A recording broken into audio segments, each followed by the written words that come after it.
আজকের আবহাওয়াটা বেশ দারুণ। বৃষ্টি হচ্ছে, ঠান্ডা ঠান্ডা আবহাওয়া। এই সুন্দর পরিবেশে একটু কালোবোনা হয়ে গেলে মন্দ হয় না, কি বলেন? এখন তো কোরবানির ঈদের মাংস প্রায় সবার ফ্রিজে আছে। চলুন না আজকে আমার সাথে কালোবোনা করি।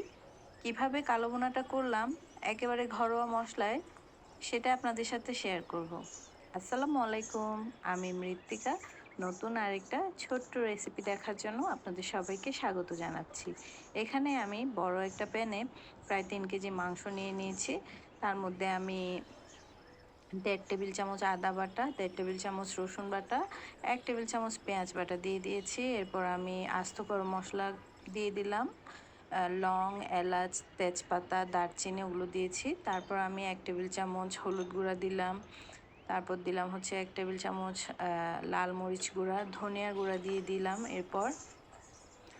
তারপর দিলাম হচ্ছে জিরার গুঁড়া। জিরা গুঁড়া দিয়েছি আমি 1 চা চামচের মতন।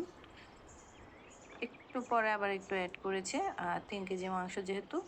এরপর আমি ঘরে বানানো একটা মশলা, যেটা আপনাদের সাথে আমি শেয়ার করব। কেউ যদি চান আমি মশলাটা কিভাবে রেডি করেছি কালো ভুনার জন্য, ওটা আপনাদেরকে আমি দিতে পারবো।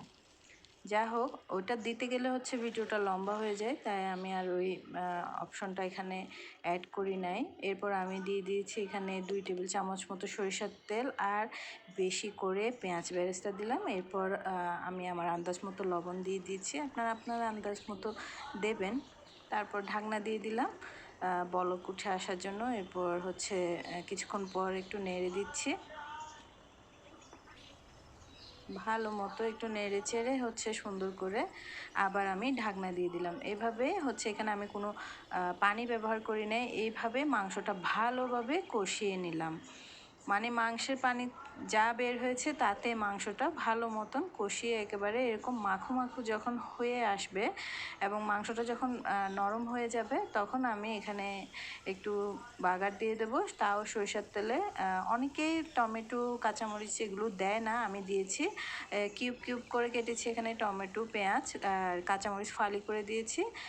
খুব বেশি ভাজি না, একটু নরম হওয়ার পরে, নরম হয়ে আসার পরে হচ্ছে আমি তেলের মশলাটা মাংসের মধ্যে বাগার হিসেবে দিয়ে দিলাম।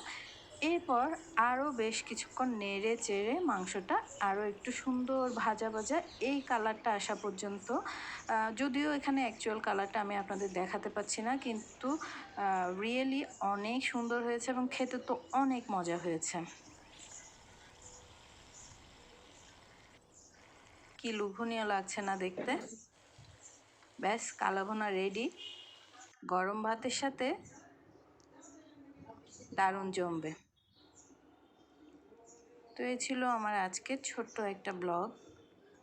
ভালো লাগলে অবশ্যই কমেন্ট করবেন, লাইক কমেন্ট শেয়ার করে আমার পাশে থাকবেন। ধন্যবাদ সবাইকে।